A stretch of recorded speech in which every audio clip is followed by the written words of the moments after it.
ونعوذ بالله من شرور أنفسنا ومن سيئات أعمالنا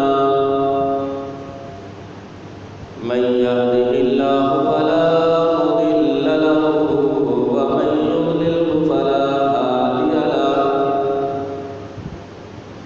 ونشهد أن لا إله إلا الله وحده لا شريك له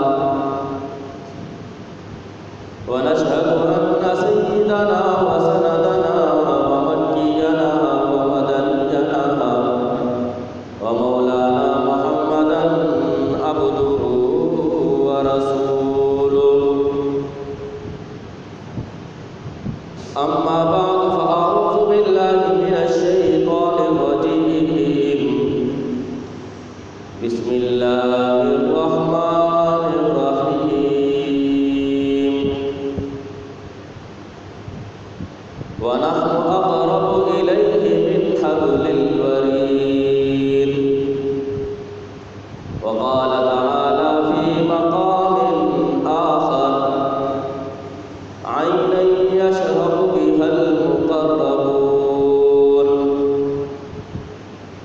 وقال النبي صلى الله عليه وسلم يتقرب إلي عبدي بالنوافل حتى أحبه أو كما قال عليه الصلاة والسلام آمنت بالله صدق الله مولانا العظيم وصدق رسوله النبي الأمي الهاشمي المدني الكريم ونحن على ذلك لمن الشاهدين والشاكرين والحمد لله رب العالمين. تمام حضرات عقیدت اور محبت کے ساتھ عبادت اور ثواب کی نیت سے نماز میں پڑھا جانے والا درود شریف ایک مرتبہ آواز بلند پڑھ لیں.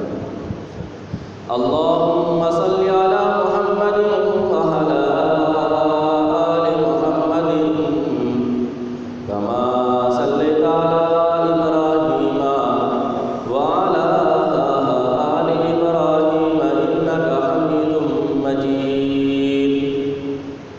اللہم بارک علی محمد وعلی آل محمد کما بارکت علی ابراہیم وعلی آل ابراہیم انک حمید مجید. نہ دنیا سے نہ دولت سے نہ گھر آباد کرنے سے تسلی دل کو ملتی ہے خدا کو یاد کرنے سے. یہاں ایسے رہیں کہ ویسے رہیں وہاں دیکھنا ہے کہ کیسے رہیں. واجب الاحترام عزیزان گرامی، آپ کے سامنے قرآن کریم فرقان مجید کی 2 آیات کریمہ تلاوت کی اور سرکار دو عالم تاجدار مدینہ محمد مصطفیٰ احمد مجتبیٰ صلی اللہ علیہ وسلم کی ایک حدیث مبارکہ پیش کی. رمضان المبارک کا مہینہ چل رہا ہے اور آج 24واں روزہ ہے اور اس رمضان المبارک کا آخری جمعہ ہے جسے ہم عرف عام میں جمعۃ الوداع کے نام سے جانتے ہیں. جمعۃ الوداع یعنی رخصت ہونے والا جمعہ، رخصت کرنے والا جمعہ.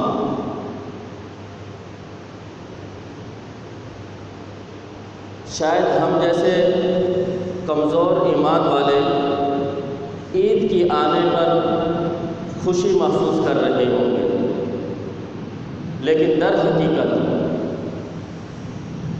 یہ غم اور افسوس کا مقام ہے، اور اس کی دو وجوہات ہیں۔ ایک وجہ تو یہ ہے کہ اللہ رب العزت نے اپنا ایک خاص مہینہ جس میں رحمتیں اللہ کی نازل ہوتی رہی، جس میں اللہ کی طرف سے مغفرت کے فیصلے ہوتے ہیں، جس میں اللہ کی طرف سے روزانہ ہر رات 10 لاکھ لوگوں کو جہنم سے بری ہونے کے سرٹیفکیٹ ملتے ہیں، وہ مہینہ ہم سے جا رہا ہے۔ وہ ساعات اور وہ گھڑیاں جن میں ہر وقت دعائیں قبول ہوتی تھیں، اللہ کی رحمتیں چھوٹے چھوٹے عمل پر بہانہ ڈھونڈتی تھی کہ یہ انسان چھوٹا سا کوئی عمل کرے تو اللہ اس سے راضی ہو جائے گا، تو وہ مہینہ بڑی تیزی کے ساتھ جو ہے ہم سے جدا ہو رہا ہے۔ تو یہ ایک غم کا موقع ہے، اور دوسری وجہ اس کی ایک یہ بھی ہے کہ اللہ رب العزت کی طرف سے ہمارے پاس اس مہینے کے اندر 2 مہمان آئے، ایک روزہ اور ایک قرآن مجید، لیکن ہم نے اس کی اس طریقے سے قدر اور استقبال نہیں کیا جس طریقے سے کرنا چاہیے تھا، جس طریقے سے ہم سے مطالبہ کیا گیا تھا۔ تو اس پر ایک استغفار کرنے کی بھی ضرورت ہے کہ ہم سے جو کمی اور کوتاہیاں ہو گئی ہیں اس پر اللہ سے ہم معافی مانگیں۔ بھئی ایک آدمی ڈاکٹر کے پاس چلے جائے اور اسے کہے کہ میں بیمار ہوں، تو ڈاکٹر اس کی تشخیص کرتا ہے اور اس کو 1 مہینے کے لیے دوائی لکھ کر دیتے کہ یہ دوائی آپ استعمال کرو۔ اب وہ 1 مہینے کے بعد واپسی آیا اور ڈاکٹر کو آ کر کہتا ہے کہ ڈاکٹر صاحب آپ کی دوائی نے مجھ پر کوئی اثر نہیں کیا، مجھے تو کوئی افاقہ ہی نہیں ہوا۔ اب یا تو اس کا مطلب یہ نکلے گا کہ ڈاکٹر کی تشخیص اور دوائی ٹھیک نہیں تھی، یا یہ مطلب نکلے گا کہ ڈاکٹر کی دوائی اور تشخیص تو صحیح تھی لیکن طریقہ استعمال جو بتایا ڈاکٹر نے اس نے اس طریقے سے نہیں کیا۔ ڈاکٹر نے اس کو کہا کہ 2 وقت کھانی ہے، یہ 4 وقت کھانے لگ گیا۔ ڈاکٹر نے کہا کھانے کے بعد، یہ کھانے سے پہلے کھانے لگ گیا۔ یا تیسرا مطلب یہ نکلے گا کہ ڈاکٹر کی دوائی بھی ٹھیک تھی اور اس نے طریقہ استعمال بھی صحیح رکھا اور کورس بھی مکمل کیا، لیکن جن چیزوں سے پرہیز کرنا چاہیے تھا یہ ان چیزوں سے پرہیز نہیں کیا اس نے۔ کسی آدمی کو شوگر تھی، اب اس کو ڈاکٹر نے کہا کہ مٹھائی میٹھی چیز نہیں کھانا، یہ دوائیاں بھی صحیح طریقے سے استعمال کر رہا تھا اور جس طریقے سے ڈاکٹر نے بتایا اس طریقے سے اس نے استعمال تو کی، لیکن ساتھ میں اس نے بد پرہیزی بھی کی۔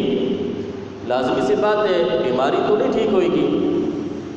اسی طریقے سے اللہ رب العزت نے ہمیں 1 مہینے کے لیے دوائی دی روزے کی، اور وہ دوائی بھی ٹھیک تھی اور ہم نے وہ دوائی کھائی بھی، روزے بھی رکھے، تراویح بھی پڑھی، لیکن جن چیزوں سے پرہیز کرنا چاہیے تھا ان چیزوں سے پرہیز نہیں کر سکے۔ غیبت سے پرہیز نہیں کی، چغلی سے پرہیز نہیں کی، حسد اور کینے اور دکھ سے پرہیز نہیں کی۔ لازمی سے بات ہے تو پھر وہ لعلکم تتقون کا مصداق ہم نہیں بن سکے، ہمارے دلوں میں وہ تقویٰ وہ نہیں آ سکا۔ لازمی سی بات ہے پھر ہم اللہ کو اس طریقے سے راضی نہیں کر سکے جس طریقے سے ہم سے مطالبہ کیا گیا تھا، ہم جنت کا حصول نہیں کر سکے۔ تو یہ رحمت کا عشرہ، پھر مغفرت کا عشرہ، پھر جہنم سے خلاصی کا عشرہ۔ روایات میں آتا ہے کہ صحابہ فرماتے ہیں کہ ایک مرتبہ آقا کریم صلی اللہ علیہ وسلم مسجد نبوی میں تشریف لائے اور آپ نے صحابہ کو کہا کہ سب قریب آ جاؤ۔ آپ نے صحابہ کو جمع کیا اور آپ ممبر پر چڑھنے لگے۔ جب آپ نے پہلی سیڑھی پر پاؤں رکھا تو آمین کہا، دوسری سیڑھی پر پاؤں رکھا تو پھر آمین کہا، پھر تیسری سیڑھی پر پاؤں رکھا تو پھر آمین کہا۔ آپ نے خطبہ دیا، نماز پڑھائی، نماز بھی ہو گئی، خطبہ بھی ہو گیا، بیان جو کرنا تھا وہ بیان بھی ہو گیا۔ صحابہ آقا کریم صلی اللہ علیہ وسلم کی ایک ایک ادا، آپ کے ایک ایک عمل کو نوٹ کیا کرتے تھے۔ آپ نے آج کوئی نئی بات، کوئی خاص کوئی طریقہ تو نہیں کیا، اس کو چیک کرتے تھے۔ تو صحابہ نے عرض کیا، یا رسول اللہ، آپ پہلے بھی مسجد میں تشریف لاتے ہیں، پہلے بھی ہمیں خطبہ دیتے ہیں، پہلے بھی آپ ممبر پر چڑھتے ہیں، لیکن ہم نے آج سے پہلے آپ کا یہ طریقہ نہیں دیکھا، یہ چیز نہیں دیکھی جو آج دیکھی۔ وہ یہ کہ آپ نے جب پہلی سیڑھی پر پاؤں رکھا تو آمین کہا، پھر دوسری سیڑھی پر آمین کہا، پھر تیسری سیڑھی پر جب چڑھے تو پھر آمین کہا۔ اس کی وجہ کیا تھی؟ یہ ایک کوئی عجیب نیا طریقہ تھا جو ہمیں سمجھ میں نہیں آیا۔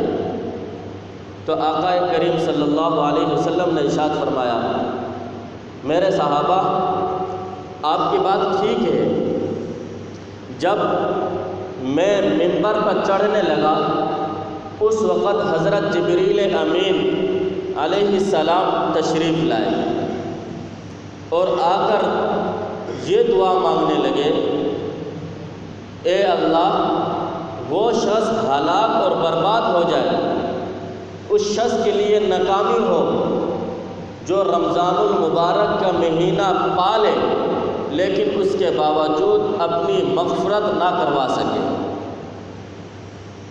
تو میں نے اس پر کہا آمین۔ آپ اندازہ لگائیں دعا کرنے والا کون؟ حضرت جبریل علیہ السلام، جو خود نہیں آتے، اللہ کی طرف سے بھیجے گئے، اللہ کے حکم کے پابند۔ فرشتوں کو جو حکم دیا جاتا ہے وہی کرتے ہیں، وہ اپنی طرف سے کوئی کام نہیں کرتے۔ اللہ نے حکم دیا، جاؤ میرے نبی کے پاس اور وہاں پر جا کر یہ دعا مانگنی ہے آپ نے۔ تو دعا مانگنے والا فرشتوں کا سردار اور اس دعا پر آمین کہنے والا نبیوں کا سردار۔ اور کتنی سخت وعید یعنی بیان کی جا رہی ہے کہ جو شخص رمضان المبارک کا مہینہ پالے لیکن اس کے اندر اعمال کر کے اللہ کو راضی کر کے وہ جنت کا حصول نہ اپنا آپ کو نہ کروا سکے، وہ اپنی مغفرت نہ کروا سکے، تو حضرت جبریل علیہ السلام کہہ رہے ہیں کہ وہ شخص ہلاک ہو جائے، برباد ہو جائے، اور آقا کریم صلی اللہ علیہ وسلم اس پر کہہ رہے ہیں آمین۔ تو ایسی دعا کے شک میں کوئی قبولیت میں کوئی شک ہو سکتا ہے؟ نہیں، کیونکہ دعا کرنے والا فرشتوں کا سردار ہے اور جواب دینے والا، اس پر آمین کہنے والا نبیوں کا سردار ہے، تو اس کی قبولیت میں کوئی شک نہیں۔ اس لیے اور پھر کہا کہ جب میں نے دوسری سیڑھی پر پاؤں رکھا تو اس وقت جبریل علیہ السلام نے یہ دعا کی، اے اللہ، وہ شخص ہلاک ہو جائے، برباد ہو جائے جو جس کے سامنے آقا کریم صلی اللہ علیہ وسلم کا نام مبارک آئے اور وہ آپ پر درود نہ بھیجے۔ تو میں نے اس پر کہا آمین۔ تو دوسرا یہ بتایا گیا کہ آقا کریم صلی اللہ علیہ وسلم کا جب بھی نام آئے تو اس پر صلی اللہ علیہ وسلم کہا جائے، درود پڑھا جائے۔ اور ایک حدیث میں آتا ہے، آپ صلی اللہ علیہ وسلم نے ارشاد فرمایا، اس آدمی سے بڑا کون بخیل ہوگا جس آدمی کے سامنے میرا نام آ جائے اور وہ مجھ پر درود نہ بھیجے۔ اور پھر درود بھیجنے کی برکت کیا؟ فرمایا کہ جو شخص من صلی علیہ مرتن، جو ایک مرتبہ مجھ پر درود بھیجتا ہے، آقا فرماتے ہیں کہ اللہ اس پر 10 رحمتیں نازل فرماتے ہیں۔ اور پھر فرمایا کہ جب میں تیسری سیڑھی پر چڑھنے لگا تو جبریل امین نے دعا مانگی، اے اللہ وہ شخص ہلاک ہو جائے، وہ شخص برباد ہو جائے، اس شخص کے لیے ناکامی ہو جو اپنی زندگی میں اپنے ماں باپ، بوڑھے ماں باپ کو پالے اور ان کی خدمت کر کے جنت کو حاصل نہ کر سکے، ایسا شخص بھی ہلاک ہو جائے۔ تو میں نے اس پر کہا آمین۔ تو ماں باپ کی خدمت کرنا کہ باپ کی رضا اللہ کی رضا ہے۔ باپ کے بارے میں کہا کہ باپ جنت کے دروازوں میں سے ایک دروازہ ہے، تو ماں باپ کی خدمت کرنا یہ اللہ کو راضی کرنا ہے۔ تو بہرحال رمضان المبارک کا یہ آخری جمعہ، جمعۃ الوداع، اکثر رمضان ذہبا والباقی منہ ذہب۔ ذہبا اس کا مطلب ہوتا ہے چلا گیا، اور ذہب اس کا معنی ہے سونا، گولڈ۔ تو فرمایا اکثر رمضان، رمضان کا اکثر حصہ تو چلا گیا ہے، والباقی منہ ذہب، اور جو باقی دن رہ گئے ہیں یہ سونا ہے، یہ گولڈ ہے، یہ قیمتی ایک ہیرا ہے کہ جو باقی دن رہ گئے ہیں ان کو غنیمت سمجھ لو۔ اب باقی دنوں کے اندر ایسے اعمال کر لو جس کے اندر اللہ ہم سے راضی ہو جائے۔ جو دن گزر گئے، جو ہم سے کمی کوتاہیاں ہو گئی ہیں، اس پر استغفار کر لیں۔ باقی جو دن رہ گئے ہیں ان پر اس کو غنیمت سمجھ لیں۔ تو یہ جمعۃ الوداع ہے۔ عام طور پر میں نے آپ کو ابھی بتایا کہ صحابہ کرام رضوان اللہ علیہم اجمعین کی عادت تھی کہ آقا کا ایک ایک عمل، ایک ایک طریقہ نوٹ کیا کرتے تھے، کہ آپ نے کوئی خاص عمل کیا ہو، کوئی خاص طریقہ کیا ہو، اس کو جو ہے لکھا کرتے تھے، اپنے پاس جمع کیا کرتے تھے، ایک دوسرے کو بتاتے تھے۔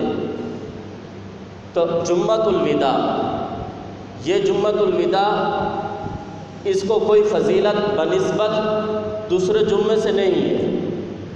ایک بات تو یہ، جس طرح دوسرے رمضان المبارک کے 3 جمعے گزرے ہیں، جو فضیلت، جو درجہ ان جمعوں کو حاصل تھا، اس جمعے کو بھی وہی درجہ حاصل ہے، وہی فضیلت حاصل ہے۔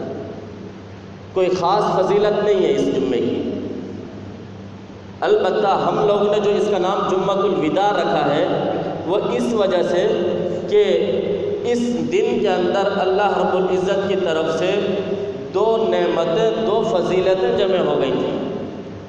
ایک تو یہ کہ یہ رمضان المبارک کا مہینہ بنسبت دوسرے مہینوں سے افضل، سید الشہر، یہ دوسرے مہینوں کا سردار ہے، اور پھر ہفتے کے 7 دن ہیں، ان 7 دنوں میں سے جمعہ کا دن، یہ جمعہ باقی دنوں کا سردار ہے، سید الیوم، سید الایام، جمعہ کا دن۔ تو ایک جمعہ اور دوسرا رمضان المبارک کا دن، 2 فضیلتیں جمع ہوئی، اس وجہ سے جو ہے اس دن کو جو ہے ایک فضیلت حاصل، بس اس کی حقیقت یہی ہے۔ باقی آگے جو دن رہ گئے ہیں وہ رمضان المبارک کے دن تو ہیں، لیکن اس کے اندر اب جمعہ نہیں آئے گا۔ تو اس لیے ہم ایک خاص طور پر جو ہے جمعۃ الوداع کو جو ہے خاص طور پر جو ہے زیادہ تر جو عبادت کرتے ہیں، وہ اس لیے کہ 2 فضیلتوں والا جو دن تھا، اب وہ آخری دن رہ گیا ہے، اس کے بعد وہ دن نہیں آنے والا۔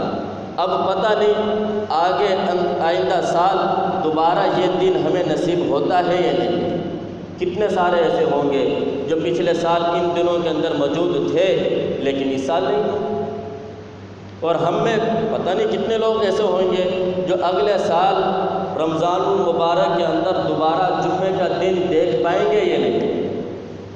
تو یہ جمعۃ الوداع، تو اس کو یہ فضیلت تو حاصل ہے کہ یہ دوسرے دنوں سے افضل ہے، باقی اس کے اندر کوئی خاص عبادت نہیں ہے۔ جیسے کہ ہمارے ہاں عوام میں مشہور ہوتی ہے کہ ایک یہ مشہور چل رہا ہوتا ہے اور جھوٹی اپنی طرف سے گڑھی ہوئی نبی پاک صلی اللہ علیہ وسلم کی طرف نسبت کر دی جاتی ہے، جبکہ آقا کریم صلی اللہ علیہ وسلم نے کیا ارشاد فرمایا؟ جس شخص نے میری طرف کسی بات کو منسوب کر کے بیان کیا حالانکہ میں نے اس بات کو کہا نہیں تھا، وہ اپنا ٹھکانہ جہنم میں بنا لے۔ کیا بات مشہور ہے کہ جمعے کے دن کوئی جمعے کی نماز کے بعد 4 رکعت مخصوص طریقے سے پڑھ لے گا تو اس نے جو زندگی بھر جو نمازیں چھوڑی تھیں وہ ساری نمازیں جو ہے قضا وہ اس 4 رکعتوں سے جو ہے پوری ہو جائیں گی۔ یہ من گھڑت حدیث ہے، اس کا کوئی تعلق نہیں ہے، کوئی حقیقت نہیں ہے تو بہرحال ایسی کوئی چیز نہیں ہے کہ جو اس دن خاص طور پر کی جائے۔ ہاں باقی جو دن رہ گئے ہیں ان دنوں کو خاص طور پر نوافل کا اہتمام کیا جائے جو احادیث کے اندر آئی ہے۔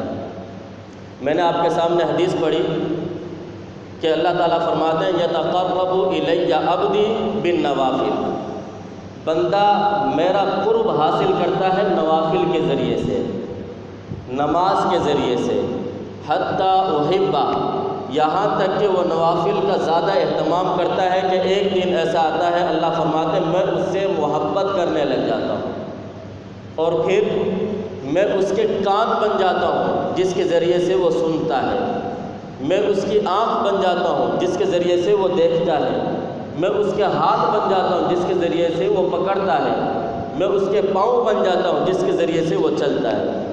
مطلب یہ ہے پھر اس کا ہر عمل میرے بتائے ہوئے میرے حکم کے مطابق ہوتا ہے۔ تو اس رمضان المبارک کے جو باقی دن رہ گئے ہیں بالخصوص میں ان حضرات کو کہوں گا جو اعتکاف کے اندر بیٹھے ہوئے ہیں 5 نفلی عبادات کو خاص طور پر کریں اس رمضان المبارک کے باقی دنوں کے اندر، اور باقی ہم لوگ بھی کر سکتے ہیں، کوئی مشکل نہیں ہے۔ بناوٹی طریقے جو ہیں جس کو ہم بناتے ہیں وہ کرنا ہمارے لیے بڑا آسان، حالانکہ وہ مشکل ہے جو آپ کو بتایا جاتا ہے کہ 1 رکعت میں فلاں صورت پڑھنی ہے، یہ مشکل ہے لیکن اس کو ہم کرتے ہیں۔ جو آقا کریم صلی اللہ علیہ وسلم نے آسان طریقے بتائے ہیں اس کو ہم چھوڑ بیٹھتے ہیں۔ تو سب سے پہلی نفلی عبادت وہ یہ ہے کہ آپ تہجد کا اہتمام ضرور کریں۔ بھئی ہر آدمی سحری کے وقت اٹھتا ہے نا سحری کے لیے، تو کم از کم 2 رکعت تہجد نفل کی ضرور پڑھیں۔ یہ تمام انبیاء کی عبادت، تمام اولیاء کا شیوا ہے، تو تہجد کا اہتمام ضرور کریں 2 رکعت کم از کم۔ اور دوسری نفلی عبادت، آپ اپنی جگہ پر فجر کی نماز پڑھ کر بیٹھے رہیں، تقریباً پون گھنٹہ قرآن پاک کی تلاوت کریں، ذکر کریں، استغفار کریں، دعاؤں میں مشغول ہو جائیں، پھر اشراق کی نماز پڑھیں۔ تقریباً 6:10-15 پر ٹائم شروع ہو جاتا ہے آج کل، تو پون گھنٹہ اپنی جگہ پر بیٹھے رہیں، پھر اس کے بعد جو ہے 4 رکعت اشراق کی پڑھ لیں آپ۔ اس کی فضیلت کیا بتائی کہ جو شخص 4 رکعت اشراق کی نماز پڑھتا ہے اللہ اس کو ایک حج اور عمرہ مقبول حج اور عمرے کا ثواب عطا فرماتا ہے۔ کتنی بڑی فضیلت ہے بھائی! کتنے لوگ ایسے ہوں گے جنہوں نے 20 حج کیے ہیں، 30 عمرے کیے ہوں گے، لیکن وہ گارنٹی کے ساتھ کہہ سکتا ہے کہ میرا کوئی ایک حج قبول ہو گیا ہو، یا گارنٹی کے ساتھ کہہ سکتا ہے کہ میرا ایک عمرہ قبول ہو گیا ہو؟ نہیں۔ لیکن یہاں پر آقا کریم صلی اللہ علیہ وسلم فرما رہے ہیں اگر کوئی شخص 4 رکعت اشراق کی پڑھ لیتا ہے تو اللہ تعالیٰ اس کو ایک مقبول حج اور عمرے کا ثواب عطا فرماتے ہیں۔ اور تیسری نفلی عبادت چاش کی نماز، تقریباً جو ہے 2-2.5 گھنٹے کے بعد فجر کے یہ ٹائم شروع ہو جاتا ہے اور یہ زوال سے پہلے تھے۔ اس کے اندر جو ہے آپ جو ہے چاش کی نماز پڑھیں کہ جو شخص چاش کی نماز پڑھتا ہے اللہ اس کی روزی میں برکت عطا فرماتے ہیں۔ اور چوتھی نفلی عبادت مغرب کی نماز کے بعد جب 2 رکعت سنت پڑھ لیتے ہیں اس کے بعد 6 رکعت نفل نماز پڑھیں، 2 کر کے جو ہے 6 رکعتیں پڑھیں۔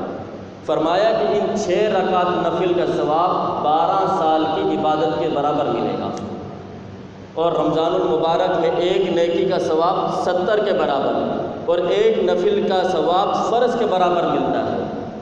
اور 5ویں نفل عبادت جو آقا کریم صلی اللہ علیہ وسلم نے ارشاد فرمایا وہ یہ ہے کہ صلاۃ التسبیح پڑھی جائے۔ آپ صلی اللہ علیہ وسلم نے اپنے چہیتے سب سے لاڈلے اپنے چچا حضرت عباس رضی اللہ عنہ ان کو ایک دن فرمانے لگے، اے میرے چچا، کیا میں آپ کو کوئی تحفہ نہ دوں؟ بھئی ہم لوگ جب کوئی چیز خریدنے کے لیے جاتے ہیں، کسی کو گفٹ دینا ہو تو کیا کرتے ہیں؟ سب سے بہترین چیز لینی ہے، بھئی یہ گفٹ دینا ہے مجھے، اچھی چیز دینا ہے۔ تو آقا کریم صلی اللہ علیہ وسلم اپنے لاڈلے جن کا تعلق اہل بیت میں سے سب سے چہیتے چچا حضرت عباس کو کیا کہہ رہے ہیں؟ الفاظ پر غور کرو، کیا میں آپ کو تحفہ نہ دوں؟ کیا میں آپ کو گفٹ نہ دوں؟ تو حضرت عباس رضی اللہ عنہ فرمانے لگے، ضرور بتائیے۔ تو آقا صلی اللہ علیہ وسلم نے فرمایا کہ میرے چچا 4 رکعت صلاۃ التسبیح پڑھ لیا کرو روزانہ، جس کے اندر سبحان اللہ والحمد للہ ولا الہ الا اللہ واللہ اکبر، یہ تسبیح پڑھی جاتی ہے 300 مرتبہ 4 رکعت کے اندر۔ تو یہ ہو سکے تو روزانہ پڑھ لیا کرو، اگر روزانہ نہ ہو سکے تو ہفتے میں 1 دن پڑھ لیا کرو، اور اگر ہفتے میں بھی آپ کو توفیق نہ ہو تو پھر مہینے میں 1 دفعہ ضرور پڑھ لیا کرو، اور اگر مہینے میں بھی ٹائم نہ ملے آپ کو تو پھر سال میں 1 مرتبہ ضرور پڑھ لیا کرو۔ تو پھر آقا نے فرمایا اگر سال میں بھی وقت نہیں ملتا تو میرے چچا پھر زندگی میں 1 مرتبہ ضرور پڑھ لینا اس کو۔ اس کا ثواب کیا بتایا، اس کی فضیلت کیا بتائی؟ جو شخص صلاۃ التسبیح 1 مرتبہ پڑھ لیتا ہے، اللہ رب العزت اس کے تمام صغیرہ اور کبیرہ دونوں، اور اگلے اور پچھلے سارے گناہوں کا اللہ تعالیٰ معاف فرما دیتے ہیں۔ اللہ اپنا قرب اس کو دیتے ہیں، اس کو اپنا قریب بنا لیتے ہیں۔ اور میں نے آپ کے سامنے جو آیت کریمہ تلاوت کی کہ عین یشرب بہا المقربون، قیامت کے دن اللہ رب العزت ایک چشمہ ہوگا، وہاں سے ایک خاص لوگ جو ہے جا کر پانی پئیں گے، ہر کسی کو وہاں سے پانی پینا نصیب نہیں ہوگا۔ اور وہ کون لوگ ہوں گے؟ وہ مقرب جن کو اللہ کا قرب حاصل ہوا ہوگا۔ تو یہ جو 5 نوافل میں نے آپ کو بتائے ہیں ان کا اہتمام کرو، باقی 4 دن 5 دن جو رہ گئے ہیں ان کے اندر اللہ کو راضی کر لو، ایسے کاموں سے اپنا آپ کو بچاؤ جس سے اللہ اور اس کا رسول ناراض ہوتا ہے۔ اپنے دل کو سے حسد، کینہ، بغض اور عداوت سے اس سے جو ہے اپنے دل کو پاک کر دو۔ تو یہ جو ہے ان پر عمل کریں، اللہ تعالیٰ جو ہے ہمیں ان پر عمل کرنے کی توفیق عطا فرمائے۔ ایک جو ہے اعلان بھی سن لیں، مسجد اور مدرسے کے اندر تعمیراتی کام چل رہا ہے۔ آپ حضرات کو معلوم ہے کہ یہ مدارس اور مساجد کا جو اہتمام انتظام ہوتا ہے یہ اللہ تعالیٰ کی نصرت اور مدد سے اور آپ حضرات کے تعاون سے ہوتا ہے۔ اللہ تعالیٰ آپ لوگوں کے دلوں میں یہ بات ڈالتے ہیں، اللہ یہ چاہتے ہیں کہ یہ میرا فلاں بندہ جو ہے یہ حصہ لے لے، اور خود اللہ تعالیٰ فرماتے ہیں کہ کون ہے جو مجھے جو ہے دے گا۔ قیامت کے دن جو ہے ایک حدیث پاک میں آتا ہے کہ اللہ تعالیٰ پوچھیں گے بندے سے، اے میرے بندے میں بیمار تھا، تو نے میری عیادت نہیں کی۔ وہ بندہ کہے گا یا اللہ تو شہنشاہوں کا شہنشاہ ہے، تو بادشاہ ہے، تو مالک ہے ہم سب کا، آپ کی عیادت میں کیسے کرتا، آپ کی میں مدد کیسے کرتا؟ تو اللہ تعالیٰ فرمائیں گے میرا فلاں بندہ بیمار تھا، تو اس کی عیادت کرتا تو گویا کہ میری عیادت ہو جاتی۔ تو یہ مساجد اللہ کے گھر ہیں، تو ہم اس کے اندر بڑھ چڑھ کر حصہ لیں، علماء کے ساتھ تعاون کریں، طلباء کے ساتھ تعاون کریں، اہل علم کے ساتھ تعاون کریں، مسجد والوں کے ساتھ تعاون کریں، ہمارا مال اچھی جگہ پر لگ جائے، یہ ہمارے فائدے کی بات ہے، ہمیں آخرت کے اندر اس میں بڑا فائدہ حاصل ہوگا۔ جنہوں نے سنت پڑھنی ہے وہ سنت پڑھ لیں۔